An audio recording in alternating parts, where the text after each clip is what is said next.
It's your boy London Bridge for Space Yacht Radio. Today, in the studio, not actually in the studio, but beaming into the studio from Chicago, we have CLB.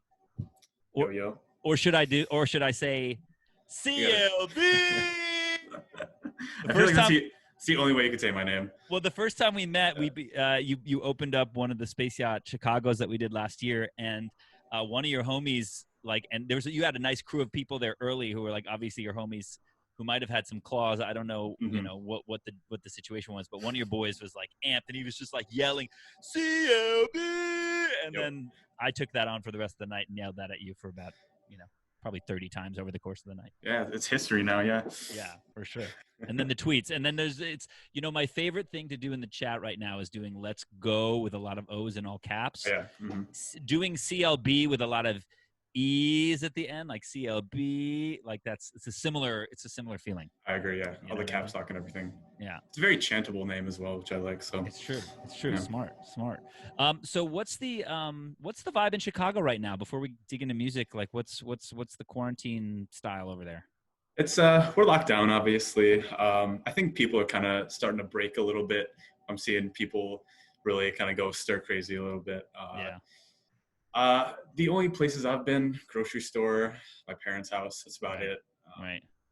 It's kind of hard though, especially in Chicago now, because this May is the best month because it's not cold anymore. It's like perfect spring weather, so it's gorgeous outside, and everyone's just dying to get outside. So well, there's gonna be then I guess street parties are gonna be the new thing. Yeah, socially distant street parties. It'll get done. Yeah. So I was thinking a lot about like Chicago in general, and how it seems to be like kind of re-emerging in a weird way. It's known for being the birthplace of house, and still always has been like a strong house community. But I'm seeing like a lot of artists such as yourself, John Summit's doing stuff, Tombs, Gene Ferris has been there for a while, but he's got this kind of new resurgence by, I don't know what that's a product of, but do you feel on your side, is there like a legit scene? Is there like, are all the like artists in Chicago connected in some way, or is it just kind of random that there's a bunch of dope artists right now from Chicago? I would say a few years ago it was very random, and I think we were all kind of up and coming. We still are up and coming, but now we're kind of reaching a level where we realize that community is very important in Chicago, because like there's probably only 7 or 8 producers that I know that are kind of on the same level. And so now we're all, it's like me, Tombs, birthday party. We're all starting to hang out more, linking up more, sharing production tips. So I think once this quarantine lifts up, there's going to be like a really big boom for Chicago producers, and just at least getting to know more as just like friends in general. I think that's going to kind of come out of this whole thing. Right. That makes sense. Like, cause it's true. Well, a lot of you like are in the same spheres. So it's like everyone's making the artists we've been talking about, everybody makes different styles, but it feels like you're all like kind of hovering around the same kind of world. But I think that's a great thing. One of the things that's been interesting with you, and we've talked about this before, is your transition into really becoming a drum and bass artist, like legit, like no longer just being like an artist who like drops a couple D&B things here and there. It's like your last releases, your mixes, you're repping drum and bass. So I didn't know, is there like an existing scene there for drum and bass? Is that something that's happening, or are you just I know there is a small scene. I haven't really broken into it as much as I'd like. It's a lot of kind of like older burner people that are really into drum and bass that, throw 50-person parties in warehouses and stuff. And I've been to a few of those, and I've had such a fun time, because it was a good inspiration for me to kind of start doing it on my own. But other than that, not really. I kind of want to be the D&B guy from Chicago. So I'm just honing in on that. Yeah, for sure. Well, no, I mean, you started, the earlier records are very much house, kind of leaning on bass house kind of styles. And you did that very well, which is why I was like very interested when I was starting to hear drum and bass stuff. And I was like, all right, well, it's not because he's not good at producing house. You know what I mean? There has to be some other like motivation. So like, what was there like a specific motivation in kind of this progression as into drum and bass, or? It's funny. I started making drum and bass almost 5 years ago. It was the first electronic music I listened to.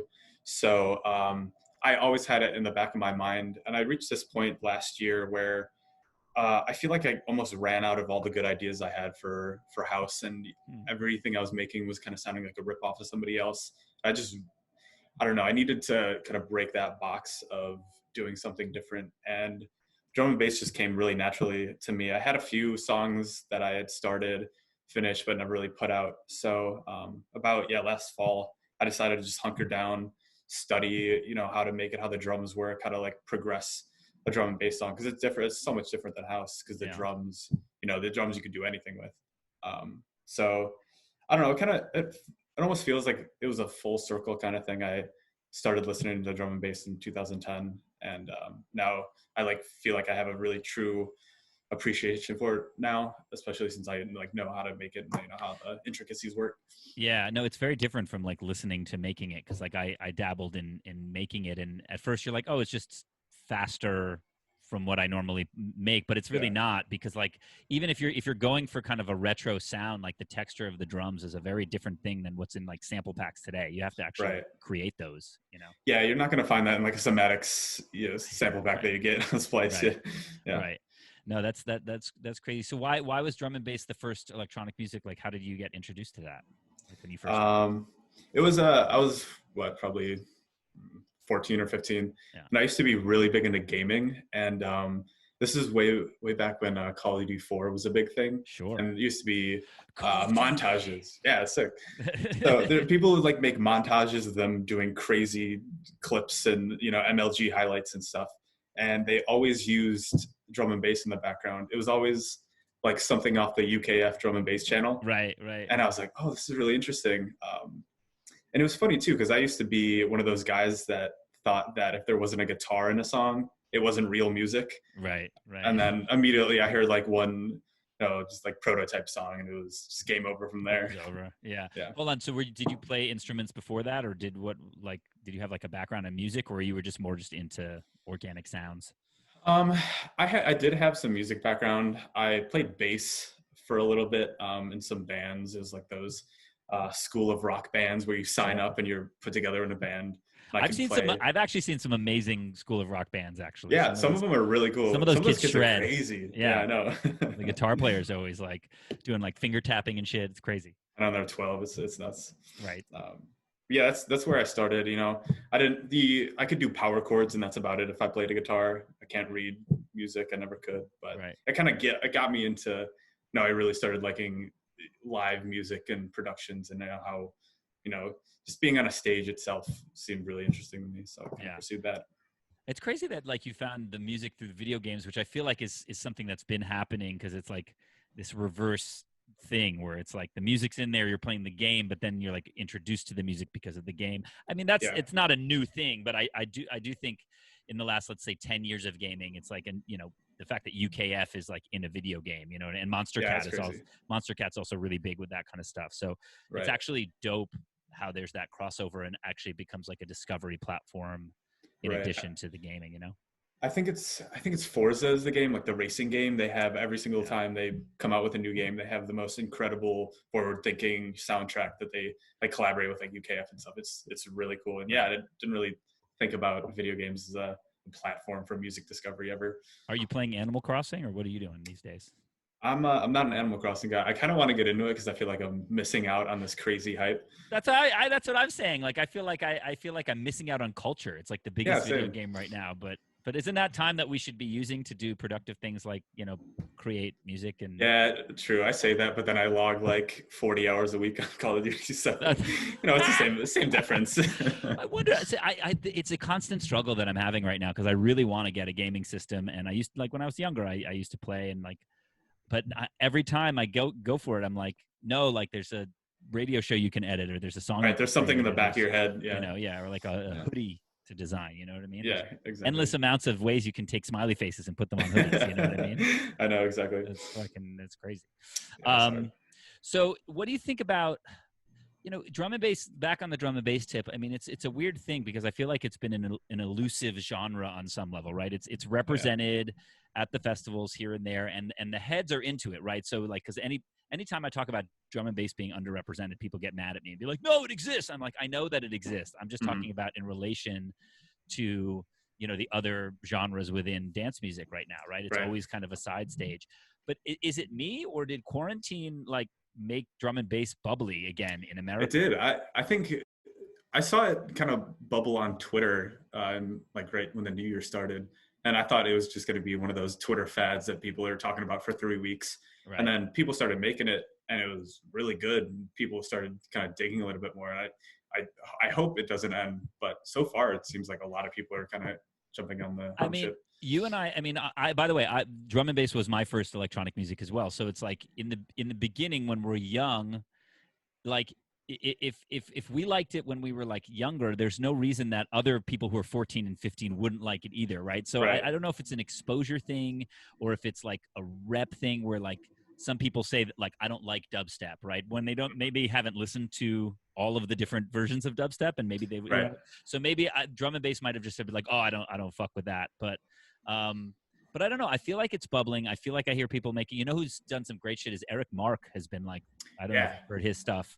Like he's known as a house guy, that kind of a tech house guy, and then his drum and bass shit is like fiery. It's quality. It's super quality. I think he was making breaks or something like that earlier, and then he started sending me these demos for the drum and bass, and I was blown away. Yeah. I think did he do a VIP with Vanessa? That was some. There's the word, like her track Word, and they did and then no, they did. I think they did a couple together, but I put on one of my mixes their drum and bass version of Word, which is like fucking totally epic.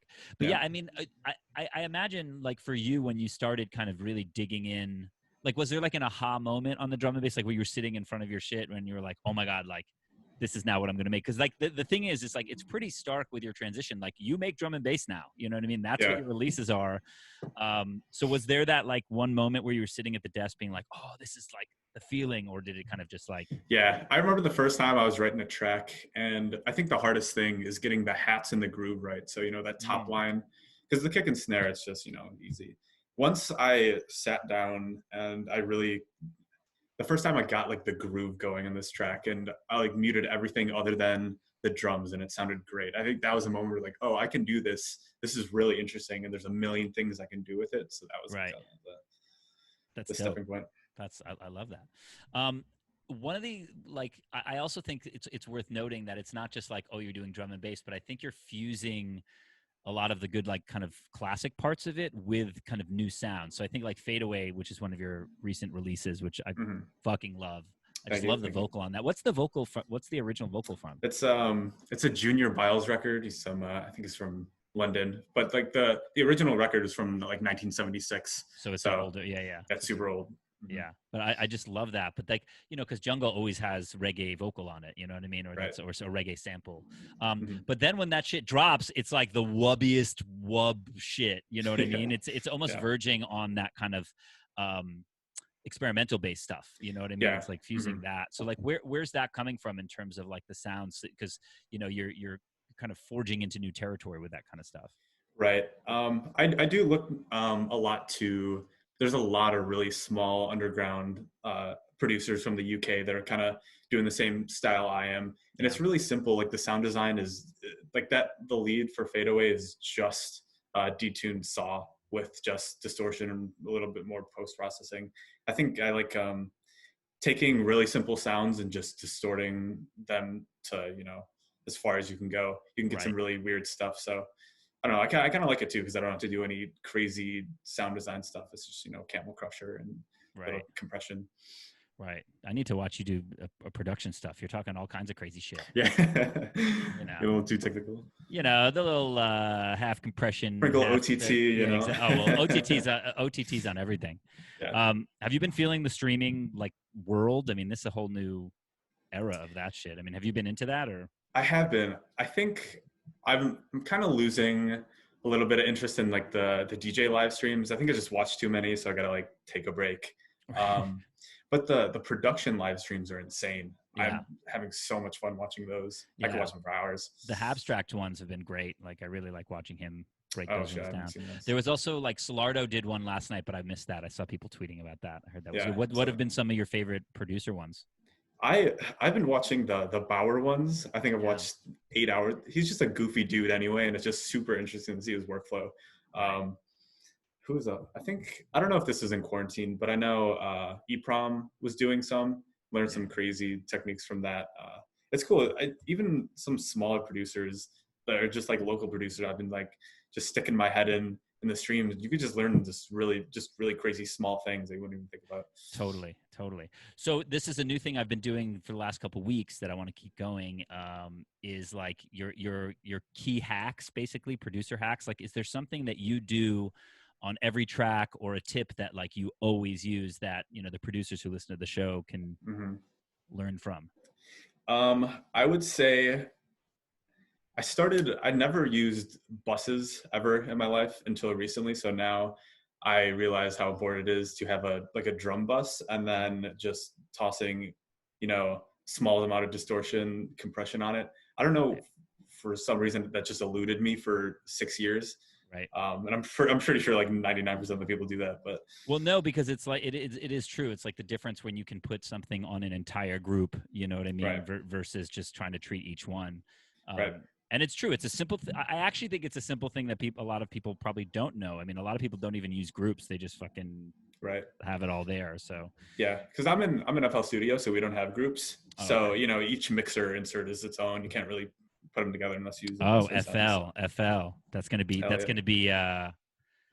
people might be shocked at that. Although, you know who's also epic on FL is Angels. He's on FL and he's really I didn't know that good. He's an incredible producer.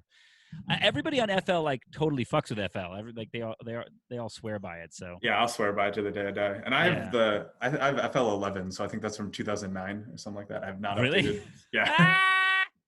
Well, sometimes it's like you stick with what you know. You know what I mean? It's like it doesn't matter if there's like new shit if the other stuff works for you. Yeah, if it's not broke, don't fix it, you know. Although I will say, fuck all that. I mean, Ableton actually crushes all of it.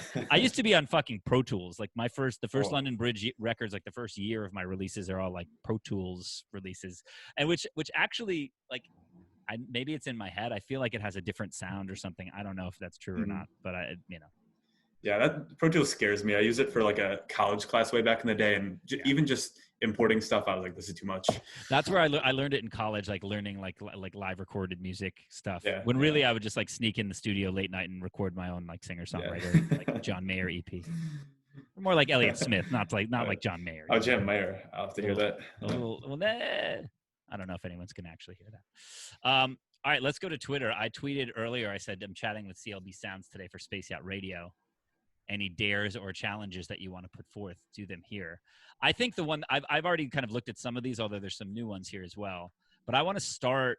Hold on, let me see if I can share this. Hold on one second. Let's. If you're watching on Space Yacht Radio on our YouTube, then that means you will see this. If you're listening on Insomniac Radio, which is on actually airwaves, you will not see this. But we're gonna do this as a jump off point. Hold on one second. Here we go. So somebody asked, hold on, I have to quote the person who asked this. Oh, come on, guys. Hello. Sorry. I'll edit this down so it's not bad. Here we go. All right. There it is. Hold on. I can't get the pick. Yeah, I got to scoot. I can't get hold on. Like maybe I'll share my screen. I knew this was going to come back to haunt me. Yeah, this had to come up because this is. Yeah. I saw this and I just love this so much because you started a Twitter chain. What was the impetus of it? It was. What's your worst DJ pick? Is that what it was? Something like that? I feel like we all have them, but no one actually shares them. So I decided to bite the bullet. Right. Get the train started. Right. So this is a picture from when. What's the story behind this? And this is from and Malay was the person at Malay Official was the person who asked. Tell him we need the story. Yeah. So this is probably, I think it was 2014, 2015, maybe the beginning. As a young me, my fashion choices are a little questionable. Just looks so sweaty. Yeah. So the funny thing is, people thought I pissed myself because if you look, there's just water all over my pants. That's just sweat. It was so. The background, I was at a UChicago frat party, and it was like one of the first ones I'd been to, and it was in this rickety old frat house that had no AC, and essentially the whole entire story goes, it was, I want to say, a month or two after all the college freshmen got there, and UChicago is like a super nerdy, everyone's super collegiate, super smart, and going to college for your first time, a lot of them, never drank alcohol before. And so this frat house was the impetus for that. So everyone just went crazy. So just the background of that story is I was DJing. There's just lots of grain alcohol involved. I don't know if that girl had a shirt on or not. I couldn't tell you. I remember it was trap night. So I was playing like all like the throwback Flosstradamus, Jet and John stuff. Classic. And it was just, people were just going off. It was a great party. I don't know who took that picture or where it even came from. I want to know if that chick was requesting a song or something. So, something like that. I wish I had more answer, but I think you should bring this look back, this kind of like college freshman look. I think it's a good move. I look like a 55-year-old suburban dad. It's like the J. Crew or like LL Bean, shirt. I'm with it. We've all been there, Some more questions from Twitter. Okay, this one comes from @itsAurbs, AURBS, @Arab. He goes, ask him to tell you about the time he decided to drink an entire bottle of rosé at a grime show and then get on my shoulders. That sounds interesting. I didn't know. So I went on a trip to the UK last fall, and Arbs or Cam, who's the guy that tweeted that, we went to it was an AJ Tracy concert, sold out. It was massive, and I don't know what it was, but for some reason they had like two choices of booze. It's either like whiskey or you had rosé. So I decided, why not get a whole bottle of rosé or two. And it's it was a grime show, so everyone's just looking really tough and super into the music, and I'm just smiling with my bleach blonde hair with my rosé. Drank the whole bottle in like half an hour and try to get on some shoulders. And did that work out? Was he able to carry your weight, or did no it did not work. I did not have the balance to. A bottle of rosé at the grime show is pretty. I think that's gangster. I think that's unique. Thank you. I think so too. And exactly. Junk food keeps coming up. I don't know what one's about. This is from @JunkFoodDJ. Oh yeah. Mm-hmm. Ask him who his favorite DJ is, and why is it junk food? Yeah, is that true, or is that a running? Oh no, it's facts. No, it is. He's like he's from Dallas, Texas, I think. I'm not sure if you're familiar with him, but he just makes super fun booty music. He makes like Miami bass, Jersey club stuff. And he does all his open format stuff. And I visited him in Dallas a few years ago. And I don't know, he's just a great dude. But he's like, I've never seen people just, he's kind of like craze almost, where he's just hopping in between genres every now and then, but you're just twerking the whole time. Right. It just works. It just works, yeah. I feel that. All right. This one goes, let's see who's next here. We're going through the tweets. This one from Clarity @Clarity Sounds, great producer. Mm-hmm. She says, ask him what our matching tattoos are going to be.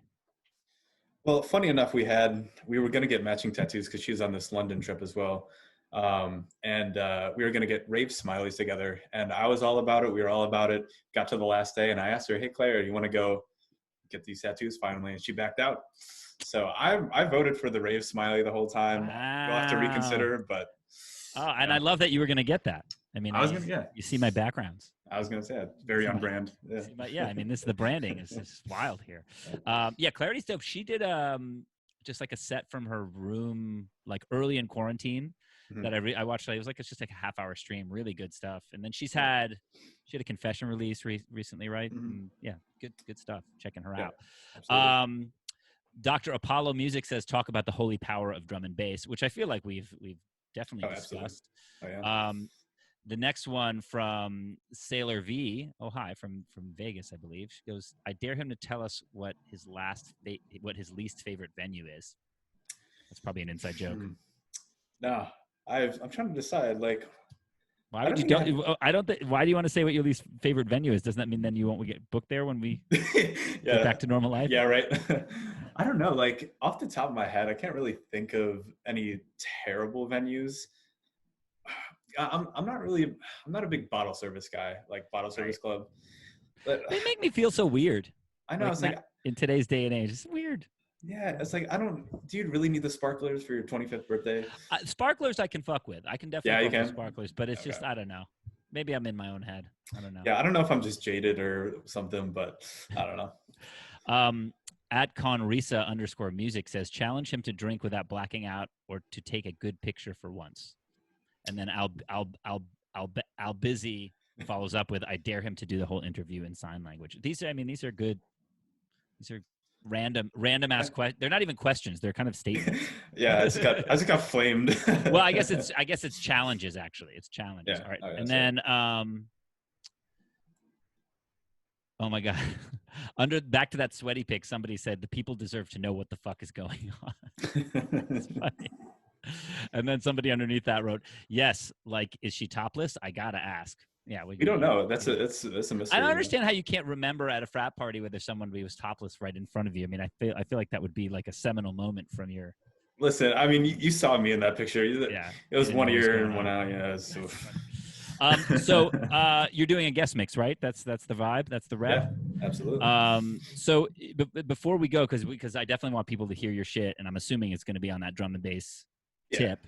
Yes, I'm so we've never had a drum and bass mix or any kind of thing like that. So I'm personally super excited, and this is exciting. So one question I wanted to know from you in terms of somebody who's getting into drum and bass for the first time, do you have like a couple records or a couple artists that somebody like should start with that you think are a great starting point? Because I definitely want, like, for people who are listening who don't know the genre, like who should they check out? I think because kind of divvy it up a little bit. I think if you really want some easy access kind of things that I think people that like dubstep now that kind of enjoy, if you check out like Mackie G, put that tour song out that everyone knows, that kind of jump up style I think is pretty accessible. So you can kind of listen there. If you want to go more towards. Hold on one second. I have to pause you. And I want to continue it though, but I have to Uber with our t-shirts outside. Sick. Oh, actually, no. Never mind. So you were saying about drum and bass getting into. Sorry, because I just have. There's a shipment of t-shirts coming, and it's in an Uber, so I actually have to go get it. So if I like wait 1 second, it's the Uber with the shipment of t-shirts. Anyway, so who else on your drum and bass list in terms of like just getting into drum and bass? If you're going, so if you're doing like more jump uppy kind of accessible stuff, Mackie G's great. If you want to go a little more jungly, definitely DJ Zinc. He's just a legend. Been around, since what, 93. I love that jungle shit. That's my favorite genre because there in drum and bass there's a lot of different stuff. There's like liquid and there's like future D&B. There's like kind of all kinds of different stuff. But to me, jungle is just like has the most soul. It's just got me too. I agree with that 100%. Yeah. And then let's see. I think if you're gonna go more kind of in your face route, I really like this guy named K9, Kanine. He's blowing up a little bit. He just, I don't know, his records are super simple and just so in your face and loud that I can't really not enjoy it. I really like Netsky. I don't know if he's been making anything big lately, but I think in terms of accessibility, it's very polished. His stuff is super polished, super big vocals. It's almost like on the pop side of things. So that's another one where it's like, and he's a huge artist. So like most people who are listening be like, yeah, of course we know who that is. But if you don't, he's also a good place to kind of start with the sound. So to kind of like tag along with that, are you familiar with like Subfocus? Well, Subfocus Dimension. Great. Great. Yeah. So, I mean, Subfocus is like a fucking living legend. He's a G. Yeah. He's done everything. Yeah. So there's so much. That's the thing. It's like it's a very rich genre. It's got a lot of artists, and in America at least, it still is an underground thing. And I think that's what's going to be exciting when people really get into it. Is just like all the discovery of like what's already happened, and then kind of the newer artists such as yourself who are like, bringing it to the kind of current day. You know what I mean? Right. And it's crazy because it's like my friends in the UK are like, dude, drum and bass, like that's like that's already been a thing in the UK. It's part of the culture. And I'm like, it's never really like. And again, no disrespect for the people who go to the weeklies and all that stuff. I know that there is drum and bass scenes. I'm not saying that, but I'm saying like, I'll use like Insomniac as a test. It's like they don't have a drum and bass stage really, unless it's like, maybe an art car, but it's never like really billed like that. So I kind of use them as the litmus for, how America is looking at the music. I agree. They also host this radio show, so it's it's good to kiss your boss's exactly. ass. Yeah. All right. Well, thanks for hanging. CLB, if you haven't checked him out, go on Spotify, SoundCloud, anywhere where music is, and his tunes are there. And then right now we're going into a guest mix from CLB. So that's about to go down. Can't wait.